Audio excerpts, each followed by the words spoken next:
뉴스의 중심, 워싱턴 나우. 안녕하세요. 정인설의 워싱턴 나우입니다. 오늘은 버블론을 중심으로 이번 주 증시의 주요 이슈와 일정들을 정리해 보겠습니다. 뉴욕 증시가 연패의 수렁에 빠져 있죠. 차트만 보면 정말 울고 싶은 심정인데요. 빅테크의 실적은 인력난과 물류난에 무릎을 꿇었고요. 경제 성장률은 마이너스였죠. 8%대 물가 상승률에 적수가 되지 못했습니다. 서방 국가들의 제재는 러시아나 중국의 자원민족주의 앞에 힘을 못 쓰고 있습니다. 이 증시가 이렇게 연전연패에 빠진 건 당연히 인플레이션 때문인데요. 여전히 수요는 강하고 공급은 약합니다. 강한 건 줄이고 약한 건 늘려야 하는데 말처럼 쉽지 않죠. 전자는 긴축이고 후자는 공급망 다변화인데 수요 줄이겠다라고 급하게 다이어트 하다 보면 건강을 해칠 수 있죠. 그리고 공급 확대하고 싶지만 공공의 적이 된 러시아와 중국을 대체할 것이 마땅치 않습니다. 그리고 긴축과 공급의 전쟁은 공교롭게도 민주진영과 비민주진영의 진영대결이 되고 있습니다. 민주진영 국가들은 하나같이 긴축하겠다고 아우성이고요. 비민주진영 국가들은 전쟁과 봉쇄로 고립을 자초하고 있습니다. 민주진영 국가들이 긴축 정책으로 수요는 일부 꺾일 수 있겠지만 비민주진영 국가들의 공급망 차질이 풀리지 않는 한 인플레이션, 글로벌 인플레이션은 완전히 해소되기 쉽지 않겠죠. 결과적으로 안보와 경제는 하나의 틀로 하나다라고 볼 수밖에 없는 이른바 안경시대가 될 수밖에 없겠죠.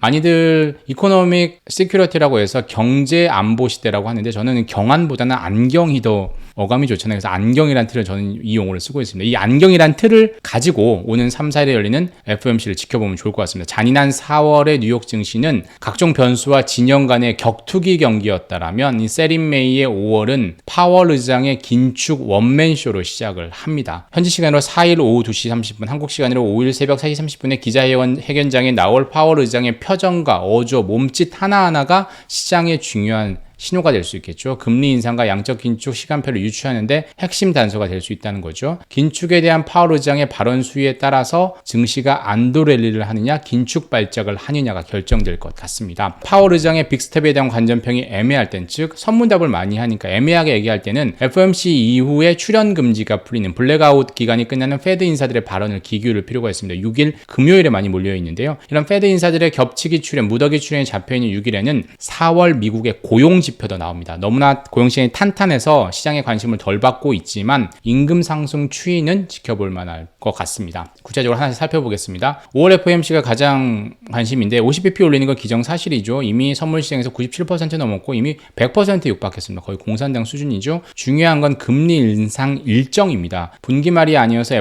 이번 FOMC에서는 점도표나 경제 전망이 나오지 않죠. 유일한 단서는 FOMC 결정문과 파월 의장의 입입니다. 75bp 인상할 수 있다. 이런 얘기는 구체적으로 여기는 안 나오겠죠. 다만 기자들 중에 이렇게 물어보겠죠. 앞으로 75bp 인상을 할 수 있다. 이게 시장 전망인데 어떻게 생각하느냐라는 질문을 하면 파월 의장이 답하는 과정에서 어떤 단서를 얻을 수 있겠죠. 이미 시장에서는 6월에 75bp 올릴 확률 94.4%, 그리고 7월에 50bp 올려는 91%, 즉 그때 되면 2에서 2.25 될 가능성이 이 정도라는 거죠. 이렇게 금리를 빨리 올리고 긴축이 빠른 속도로 간다라는 거죠. 그리고 이렇게 하는 건 페드 요즘 18번이 뭐죠? 프론트 로딩, 선제적이라는 거죠. 한때 18번은 트랜지토리, 일시적이었지만 그건 끝났고 이제 선제적으로 이렇게 많이 하겠다. 이런 얘기도 이번 FOMC에 등장할 가능성이 있습니다. FOMC 의원들이 이전 4월 때 비해서 많이 매파적으로 돌변했죠. 왜? 지표가 그 사이에 물가는 너무 올랐고 그렇기 때문에 고용시장이 너무 탄탄해졌기 때문에 75bp 이쪽에 동조할 수도 있는 거죠. 이른바 자이언트 스텝을 할 수 있다는 분위기가 감지가 될 수 있다는 거죠. 이 자이언트 스텝은 원래 페드에서 쓴 용어, 페드 관련 기사에 나온 용어는 아니고 원래 자이언트 스텝이라는 게 있는 거죠. 근데 이 용어를 페드 금리 인상에 제가 처음 한번 써봤는데 한국 언론들은 많이 쓰고 있는데 이게 만약에 미국 언론들까지 쓰면 이른바 역수출이 되겠죠. 이런 말들이 이번에 나온다라고 한다면 시장은 요동치겠지만 많은 전문가들은 파월 의장이 선문답을 동원해서 열린 결말로 끝맺을 가능성이 높다 이렇게 보고 있습니다. FOMC 주인공은 이 금리 인상보다는 페드의 대차 대조표 축소, 양적 긴축이 QT가 될 가능성이 높겠죠. FOMC에서 이미 이전 FOMC에서 QT에 대해서 논의한다라고 했기 때문에 일부 결론이 나올 수가 있습니다. 양적 긴축의 시작 시점, 그리고 속도, 종착점 등이 관건인데요. 가령 5월에 시작해서 9월까지 월 950억 달러 줄이겠다라고 하면 뭐 시장은 민감하게 반응할 수 있고요. 9조 달러에 육박하는 페드의 자산을 코로나19 이전 수준, 2년 전엔 4조 달러였거든. 거의 절반 수준을 줄인다라고 하면 시장은 그야말로 패닉 상황에 빠져들 수 있을 텐데 그 정도로 구체적인 얘기는 나올 가능성이 상당히 높지 않지만 그런 분위기, 뉘앙스를 풍길 수가 있겠죠. 그래서 FOMC 결과를 소화하면 하루 뒤인 6일엔 윌리엄스 뉴욕 연은 총재, 월러 페드 이사, 라파엘 보스틱 애틀랜타 연은 총재, 메리 데일리 샌프란시스코 연은 총재가 동시다발적으로 공개 석상에 서게 됩니다. 중요한 건 긴축 정책인데 긴축하면 인플레이션은 좀 완화될 수 있겠지만 경기 후퇴는 좀 피할 수 없겠죠. 정도의 문제입니다. 이것도 하고 저것도 하고 인플레이션 진정시키면서 경기 침체를 막는다는 건 그건 묘기, 서커스에 가깝죠. 살 빼면서 근육 만들고 살 빼면서 키 크겠다라는 얘기인데 이런 연착륙 얘기는 제니 옐런 재무장관이나 파월 장 같은 정책 집행자들의 입에서만 나오고 있습니다. 그러면 갈수록 반대로 경착륙에 동조한 이들이 늘고 있습니다. 도이치뱅크 그리고 요즘은 골드만삭스까지 경착륙 가능성을 높이 보고 있고요. 로렌스 사머스 전 미 재무장관은 24개월 내 경기 후퇴 가능성 매우 높다. 4분의 3 정도다 이렇게 얘기를 했었고요.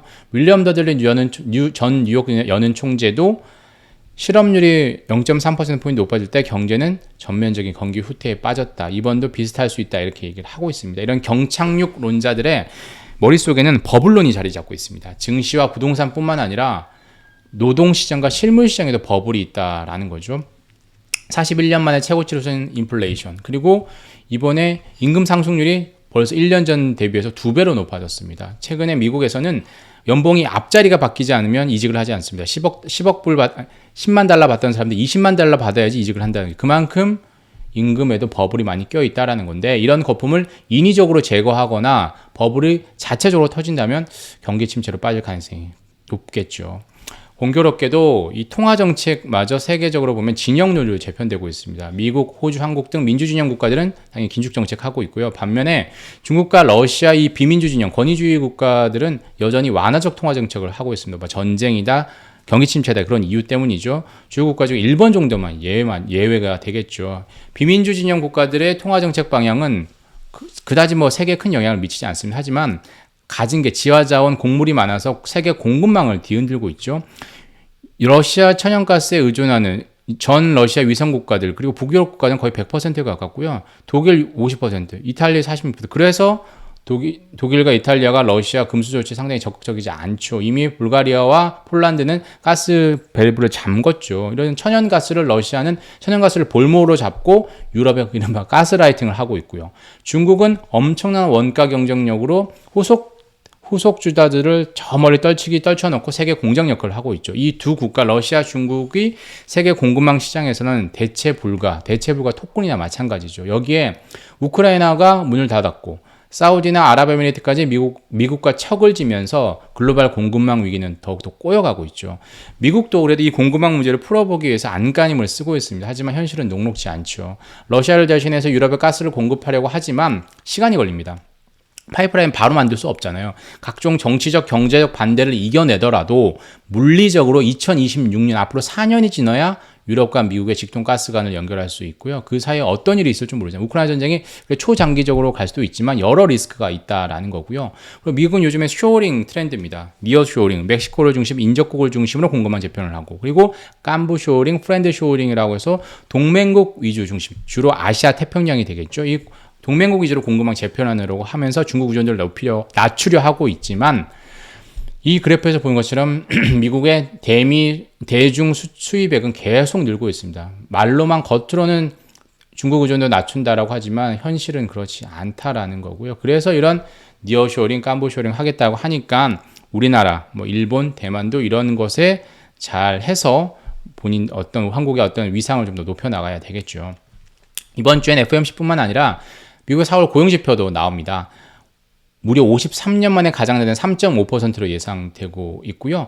지금 고용시장이 워낙 탄탄하니까 지금은 오히려 미국 시간으로 2일날 발표되는 IS 구매관리자 지수에 더 관심을 가져야 됩니다. 주문이 어떠냐에 따라서 경기 침체로 가느냐, 불황으로 가느냐 이런 신호가 나올 수 있다라는 거죠. 그리고 이번 주엔 S&P 기업 중에 화이자 160개 기업들이 분기 실적을 발표를 하고요. 미국 외에도 통화정책 회의를 많이 엽니다. 3일에 호주, 4일에 유럽 일부 국가들 그리고 5일에 영국이 기준금리를 결정하는데 영국은 4회 연속 그리고 호주도 금리를 올릴 가능성이 높고요. 이 밖에 아이슬란드, 체코, 폴란드, 노르웨이 통화정책보다는 이 관광, 여행 갔으면 정말 싶은 나라들인데 이런 나라들도 통화정책 회의를 엽니다. 지난달 28일에 스웨덴이 긴축 시간표를 급격히 매파적으로 바꿨는데 이런 나라들도 그럴 가능성이 있다라는 거죠. 스웨덴 같은 경우에 원래는 2024년 1분기 때쯤 금리 올릴 거야 라고 했는데 이미 올해 2분기 때 금리 올리겠다라는 거고